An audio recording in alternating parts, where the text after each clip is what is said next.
é que oramos. Amém, Senhor.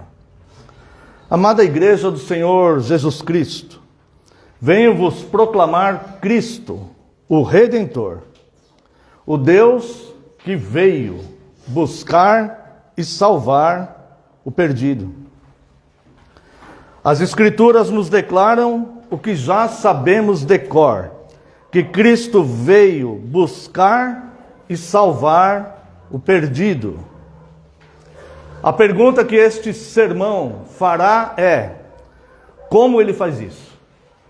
Sabemos, até inconscientemente, até mesmo pessoas que não professam a fé cristã, pessoas que não congregam numa igreja de Cristo, sabem que a proposta do Evangelho é que Cristo, Deus, se fez um de nós e veio buscar e salvar o que havia se perdido. Mas a pergunta é: como ele faz isso?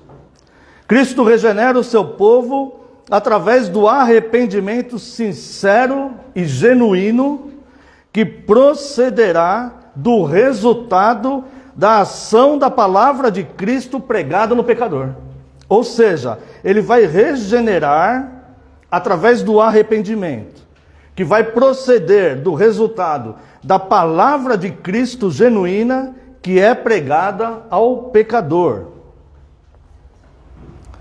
Não de argumentações humanas, não de nenhum tipo de ilustração, não de nenhum tipo de ajuda humana para que o pecador se arrependa, mas unicamente pela ação da palavra de Cristo que é proclamada e ministrada no coração do pecador. Assim, pois, é a palavra de Deus e sua bondade que nos conduz ao arrependimento. Quero, só para fundamentar, que é a palavra de Deus e sua bondade que nos conduz ao arrependimento, convido a amada congregação para 2 versículos. O primeiro é em Atos dos Apóstolos, capítulo 11, verso 18.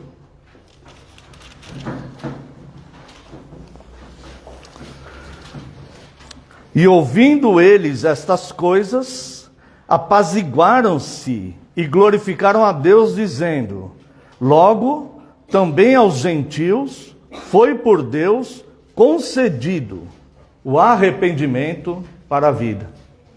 Note que este arrependimento ele procede no pecador, mas ele não vem do próprio pecador. O pecador é satisfeito e feliz com o seu pecado. Esse pecado que o condenará eternamente torna o pecador satisfeito e feliz com ele. Não são poucos os pecadores que são extremamente apegados ao seu pecado e não querem, não desejam, não pretendem abrir mão dele. Portanto, se a igreja de Cristo não contar com pessoas que entendam que precisam passar pela tristeza de ter ofendido a Deus com seus próprios pecados, esta igreja não será casta, esta igreja não será santa, esta noiva não será aprovada.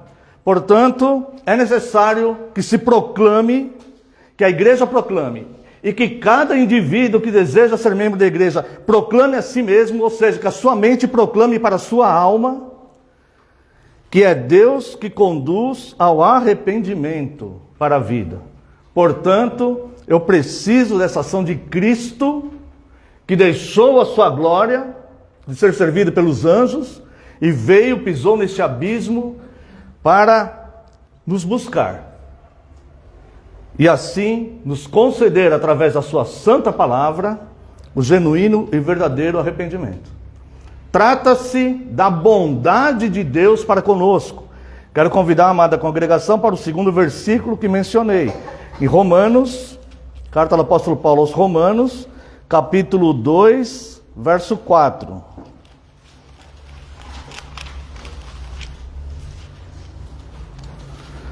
Ou desprezas a riqueza da sua bondade e tolerância, em longanimidade, ignorando que é a bondade de Deus que te conduz ao arrependimento? A igreja de Cristo verdadeira, a noiva verdadeira, ela não ignora que é a bondade de Deus que nos conduz ao arrependimento dos nossos pecados. Porque nós éramos felizes e apegados ao pecado e não queríamos abrir mão dele. Existem pessoas que morrem, sabem que vão morrer, mas não abrem mão dos seus pecados. Alguns dizem, eu sou assim mesmo, esse é o meu estilo de vida. E alguns chegam à blasfêmia de dizer, Deus me fez assim. Não.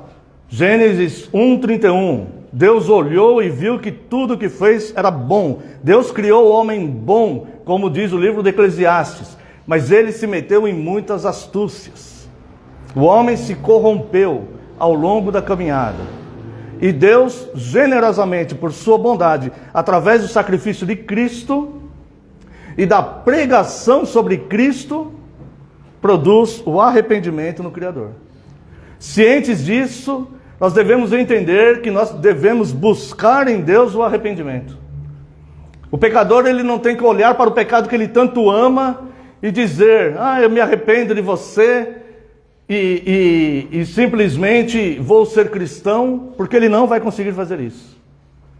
O pecador, ele tem que olhar para Cristo, o seu Salvador, e dizer, Senhor, estou mergulhado em miséria espiritual e não tenho forças para sair do meu pecado e clamo e rogo a Ti pelo socorro.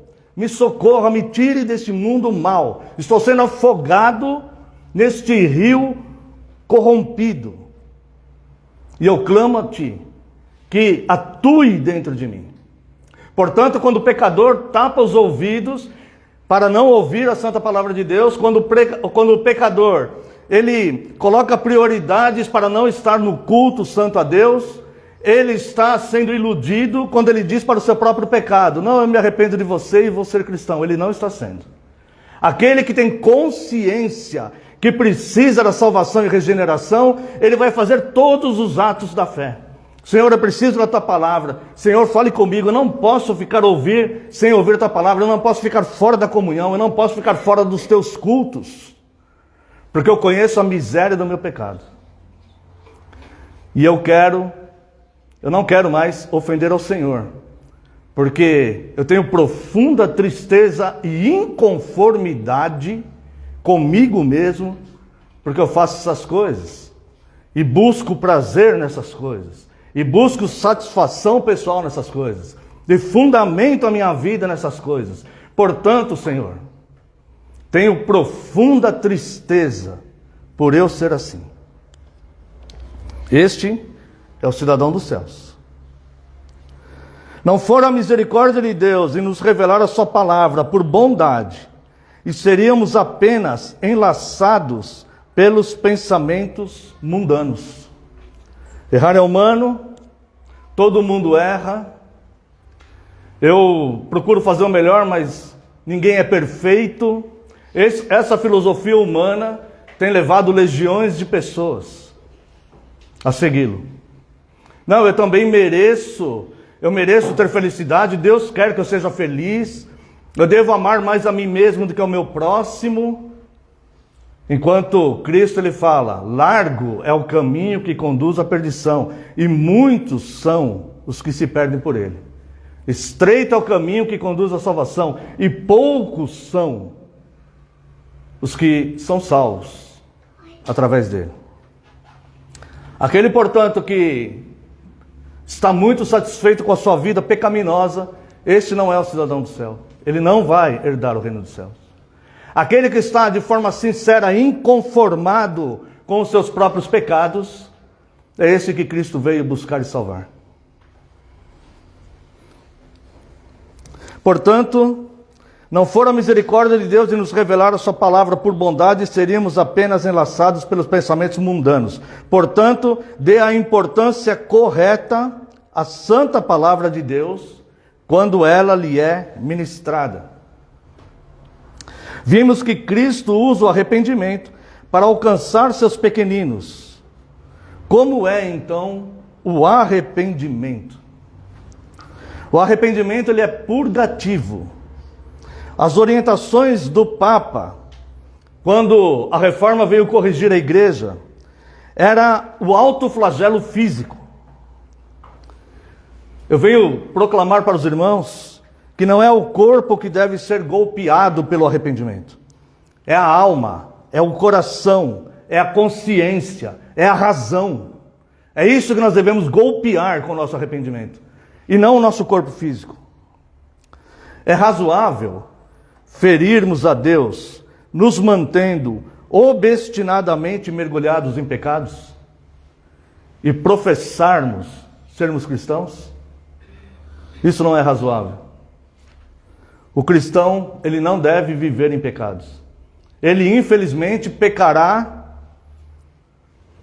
involuntariamente. Infelizmente, o pecado ainda o fará tropeçar na sua caminhada. Mas ele não deve viver em pecado. Não deve haver o dolo de planejar o pecado, de se fundamentar no pecado. E ele deve lutar com todas as suas forças para não perder a lei de Deus da mente e não desagradar a Deus com o seu próprio pecado. E quando cair, reconhecer que caiu e humildemente ser penitente e pedir perdão a Deus, se levantar e continuar na sua caminhada. O arrependimento é também o motivo da nossa penitência. É a ferramenta que nos conduz à graça do perdão. É o motivo que nos leva a buscar e encontrar misericórdia. São as lágrimas produzidas pela regeneração que nos purificam e nos fazem trocar o eu pelo Senhor da glória. Somente esta compreensão exata do que é o arrependimento, que vai fazer o pecador buscar e encontrar a misericórdia, que vai fazer o pecador chorar lágrimas verdadeiras, produzidas pela regeneração e não pelo remorso. Lágrimas que vão nos purificar e nos trocar de fato aquele que está sentado no trono das decisões dentro de nós. Tirar o eu, tudo para mim, tudo para o meu prazer, tudo para os meus interesses, tudo para a minha vontade, e colocar ali o Senhor da glória, a doutrina da mordomia. Tudo que o Senhor me deu, a saúde que o Senhor me deu, os bens que o Senhor me deu, a igreja que o Senhor me deu, os irmãos que o Senhor me deu, que eu possa administrar tudo isso para glorificar o seu nome. Pense, um cristão chora por outras coisas que não seja o seu pecado?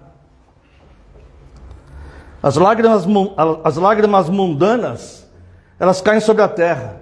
Talvez elas caiam no seu travesseiro, talvez elas caiam na sua cama, talvez elas caiam no seu quarto. Pode chorar por muitas coisas, mas o cristão tem chorado pelo seu próprio pecado? Tem molhado as fronhas dos travesseiros? Ou são apenas lágrimas com pensamentos mundanos que estão caindo sobre a terra? Mas não há sequer um umedecimento na órbita ocular produzida pela piedade. Tertuliano disse certa vez: nasci para nenhum outro fim além de me arrepender. Eu vi essa frase de Tertuliano e fiquei bastante impactado com isso. Nasci para nenhum outro fim além de me arrepender, porque nasci pecador, fui concebido em pecado, tenho uma vida de pecados, pequei contra o meu Deus, corro o risco de pecar a qualquer momento. Então eu devo me fortalecer e lutar contra a minha própria mente, para que eu não caia mais em pecados. O cristão, aquele que é o cidadão do céu, aquele que vai morar no céu, ele vai se desapegar de toda hipocrisia. E ele vai olhar com os olhos da realidade para si mesmo e falar: eu preciso de transformação. Eu preciso de arrependimento. Eu preciso estar inconformado com as coisas que o mundo tem colocado na minha mente e tem me feito pensar. Lembrando que nós somos tentados pela nossa própria cobiça. Talvez você pense: o arrependimento é muito difícil. Nesse caso, eu te faria algumas perguntas. Um mineiro desistiria do ouro porque existe um esforço em quebrar a rocha? Porque o esforço de quebrar a rocha o faria suar? Será que ele desistiria do ouro que está lá dentro? E se ele desistisse, ele não seria tido por louco ou por insensato? Será que nós vamos desistir do que nos está preparado e prometido na vida eterna? Porque nós não queremos o esforço de lutar e vencer o nosso próprio pecado?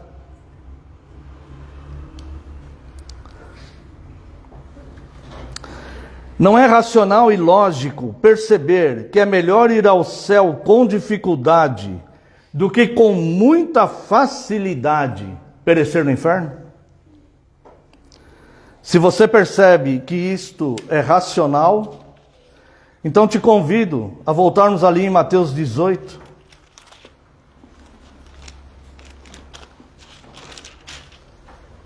Se você é indiferente a esta causa, mas se você reconhece que é razoável pensar isto, te convido a voltar aqui em Mateus 18, verso 8. Portanto, se a tua mão ou teu pé te faz tropeçar, corta-o e lança-o fora de ti.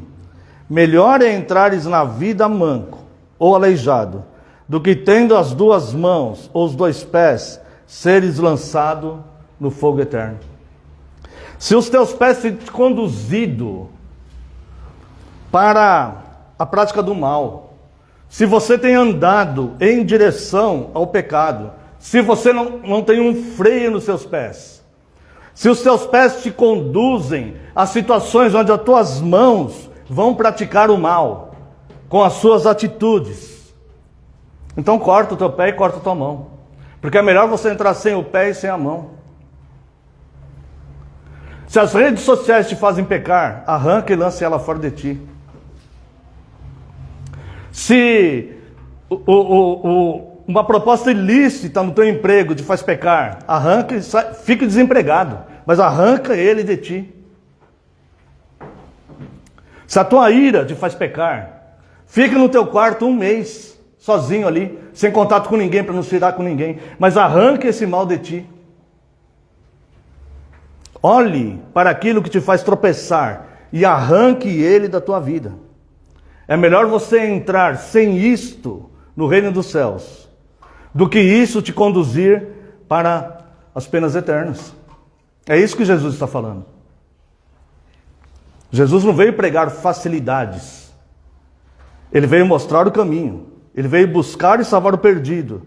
E este perdido será filtrado pela própria palavra de Cristo que será enxertada nele. João 12:48, o Senhor Jesus diz: se rejeitas a minha palavra, já tem quem o julgue. A própria palavra que eu tenho proferido, esta o julgará no último dia. Verso 9.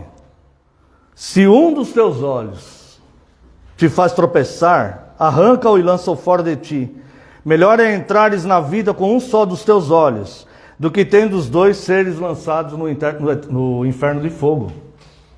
Se você fica admirando o pecado, se você fica olhando para situações pecaminosas, para aquilo que te atrai, para aquilo que te seduz, para aquilo que vai te condenar, não haverá solução para você. Jesus fala: arranca fora. Se algo, você não pode evitar que algo chame a atenção dos teus olhos, você não pode evitar isso, que algo te atraia, você não pode evitar isso.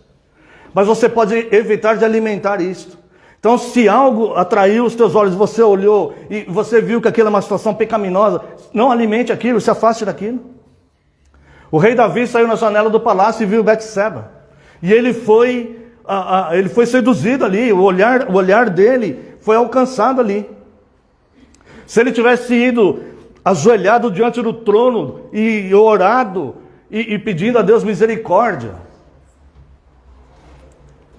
talvez ele escapasse daquele laço. Mas ele ficou alimentando aquilo. E aquilo, como diz a palavra, um abismo chama outro abismo. Né? E ele então se deitou com ela, e ela engravidou, e ele descobriu que o marido dela era um chefe da sua guarda.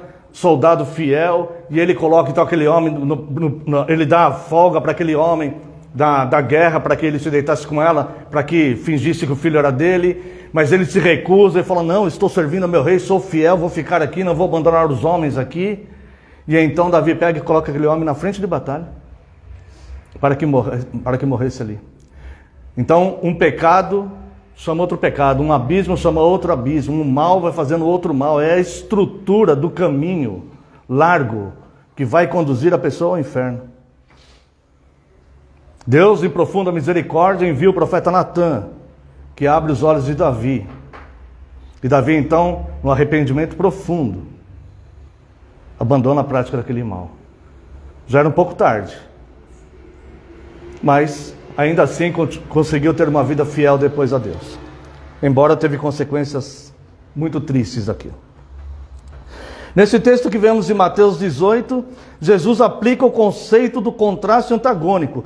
Os discípulos preocupados em saber quem seria o maior no reino de Deus. Veja aqui, verso 18, capítulo 18, verso 1. Naquela mesma hora aproximaram-se os discípulos perguntando, quem porventura é o maior no reino dos céus?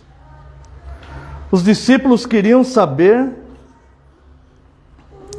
quem era o maior no reino dos céus. O que será que eles pensavam? Seria o maior o que produzisse os resultados mais visíveis? Por que eles queriam saber quem seria o maior? Nós não sabemos. Seria por ambição, pelo poder? Não sabemos. Mas Jesus usa o contraditório e não o natural.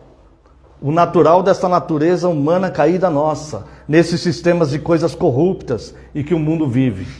Ele responde mostrando o reino de Deus. Jesus responde com 3 prioridades morais. A primeira está no verso 3. E disse, em verdade vos digo que se não vos converterdes e não vos tornardes como crianças, de modo algum entrareis no reino dos céus. Eu não sei há quanto tempo você julga que você se converteu, mas você se tornou como uma criança? Porque se você não se tornou como uma criança, você não vai entrar no reino dos céus. Ah, mas como é que as pessoas falam no mundo, né? Virei crente. Ah, eu entrei numa religião. Ah, e agora eu sou reformado. Se você não for como uma criança, você vai perecer a eternidade inteira no inferno, porque o seu pecado vai te condenar, e você está caminhando para esta condenação. Jesus diz aqui o que é a conversão do indivíduo. Não é frequentar uma igreja ou mudar de religião. A conversão do indivíduo está descrita pelo Rei do Universo no verso 3. Aqui nos está proclamado como é a conversão do indivíduo. E diz, em verdade vos digo, que se não vos converterdes e não vos tornardes como crianças, de modo algum entrareis no reino dos céus. O que você deve fazer, como o que eu devo fazer, é perguntar a mim mesmo, tenho sido como uma criança? Ou tenho sido alguém malicioso? Ou tenho sido alguém que vê impureza em tudo? Ou tenho sido alguém que está produzindo mal para ter algum tipo de vantagem dos meus interesses satisfeitos? Como tenho sido eu diante desta palavra que Cristo fala? A segunda prioridade moral que Cristo fala aqui está no verso 4. É a humildade. Portanto, aquele que se humilhar como esta criança, este é o maior no reino dos céus. Aquele que é humilde. Aquele que reconhece que ele é pequeno. Uma criança, quando os adultos mandam ela ficar quieta, ela fica, porque ela sabe que os adultos têm um conhecimento maior do que o dela, que os adultos sabem o que estão fazendo. Então ela fica ali no lugarzinho dela. Aquele que quer exaltar-se a si próprio, não entrará no reino dos céus. Aquele que quer exaltação pessoal, aquele que quer honras para si, não entrará no reino dos céus. Está caminhando no caminho largo, que vai conduzir a condenação eterna. E o verso 5, acolhimento aos igualmente puros. Veja que a terceira prioridade moral que Cristo fala aqui é acolher aqueles que são tão puros quanto você. Verso 5, e quem receber uma criança tal como esta em meu nome, a mim me recebe. É assim que Cristo veio buscar e salvar o perdido. Cristo não veio buscar e salvar o perdido abrindo uma igreja, pondo uma placa lá, e os que estiverem aqui frequentando essa igreja vão para o céu. Não é isso que ele fez.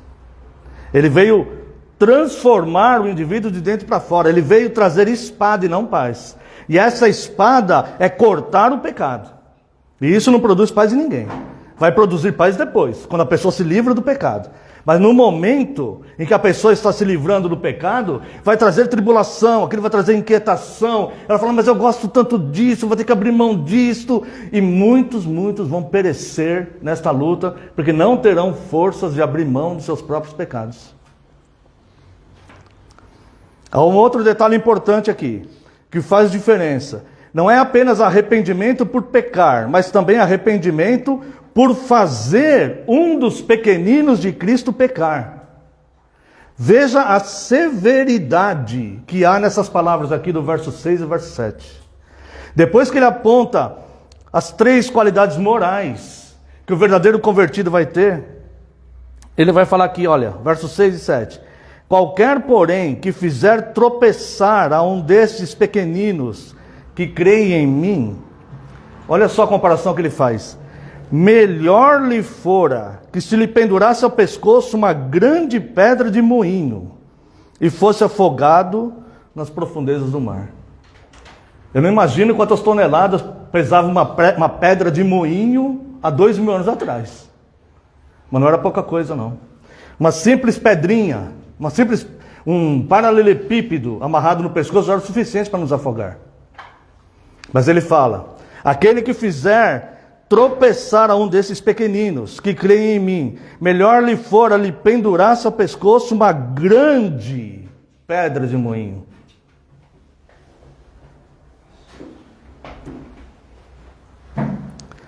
Além dos 3 elementos morais, nós estamos fazendo alguns dos pequeninos de Cristo tropeçar?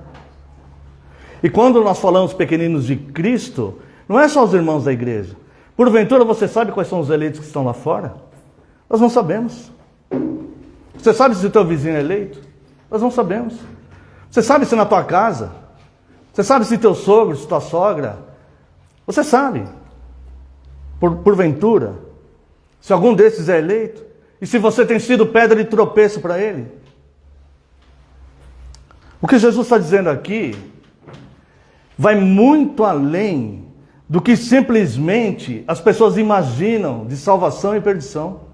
Está falando de uma mudança profunda interna. Eu não vivo mais para mim, agora eu vivo para Cristo. Isso não são apenas letras que alguém escreveu. Isso aqui é uma atitude da alma. Eu não vivo mais para mim, eu vivo para Cristo. Eu não posso ser pedra de tropeço para alguém. Eu não posso fazer isso. Eu não posso planejar o mal contra outra pessoa. Eu não posso ficar maliciando tudo que as pessoas fazem. 3 condições morais: conversão e pureza no verso 3.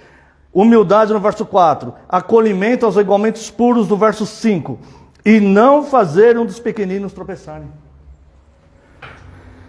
Mas aí alguém diz assim, não sou eu que faço tropeçar, mas eu gosto de denunciar quem faz. E aí vê os escândalos e posta nas suas redes sociais. E o verso 7 diz, ai do mundo por causa dos escândalos, porque é inevitável que venham os escândalos, mas ai do homem pelo qual vem o escândalo. Aí o cristão pensa assim, mas só aquele que produziu o escândalo. E quem fica divulgando? E quem fica divulgando? Será que não está contribuindo para que os pequeninos de Cristo tropecem? Não há uma contribuição nisso? Sim, irmãos, há uma contribuição nisso. Portanto, ser cristão é algo moral, uma mudança interior. Portanto, não deve haver imoralidade nem corrupção alguma dentro de uma comunidade cristã. Não deve haver imoralidade nem corrupção alguma dentro de uma família cristã. Não deve haver. E para que não haja, cada um deve cuidar de si mesmo.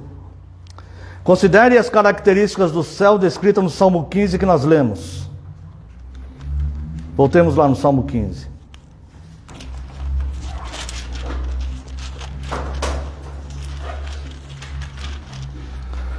Quem, Senhor, habitará no teu tabernáculo? Quem há de morar no teu santo monte?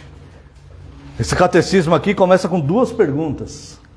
E aqui vem a resposta para essas duas perguntas. O que vive com integridade? O que é viver com integridade? É cuidar para não fazer os pequeninos de Cristo tropeçarem. É cuidar, controlar a língua.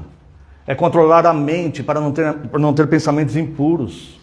É procurar ser íntegro dentro de todo o contexto que ele tem recebido sobre a palavra e a vontade de Deus. Quem é Cristo, afinal?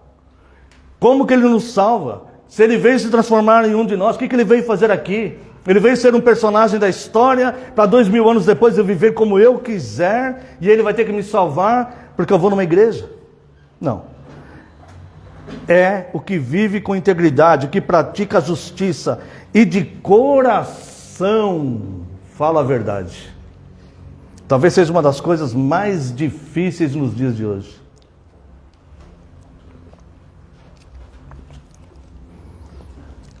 O de coração fala a verdade. Eu não vou poder, eu não tenho tempo de aprofundar, né? Mas o que não difama com a sua língua. Quando as pessoas veem escândalos que estava me referindo e postam nas redes sociais, muitas vezes eles nem sabem se aquela pessoa mesmo produziu aquele escândalo mesmo. Mas muitas vezes estão destruindo a reputação daquela pessoa, quebrando o nono mandamento. Que não difama com a sua língua, não faz mal ao próximo, não lança injúria contra o seu vizinho. O que a seus olhos tem por desprezível o réprobo, ou seja, o que os maus, o que os ímpios fazem, eu não quero esse caminho para mim é desprezível. Eu quero um outro caminho para a minha vida. Mas honra aos que temem ao Senhor. Ou seja, é o acolhimento que Cristo falou lá em Mateus 5. Acolher aqueles que são puros, como aqueles que se fizeram como crianças, que abriram mão desse mundo mau e perverso, com suas propostas ilícitas.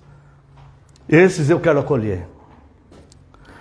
O que jura com dano próprio e não se retrata, quando ele tem convicção da verdade, ele não volta atrás, é isto. A palavra do cristão é sim, sim, não, não. É isto.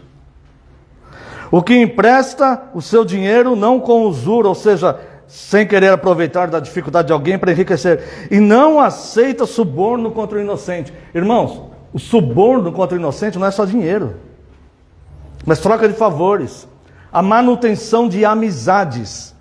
Ah, minha vizinha está falando mal da vizinha lá da casa 5, então eu não quero perder amizade com ela, eu vou contribuir falando mal da vizinha da casa 5 também.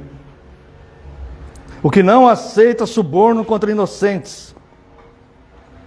O que deste modo procede, não será jamais abalado.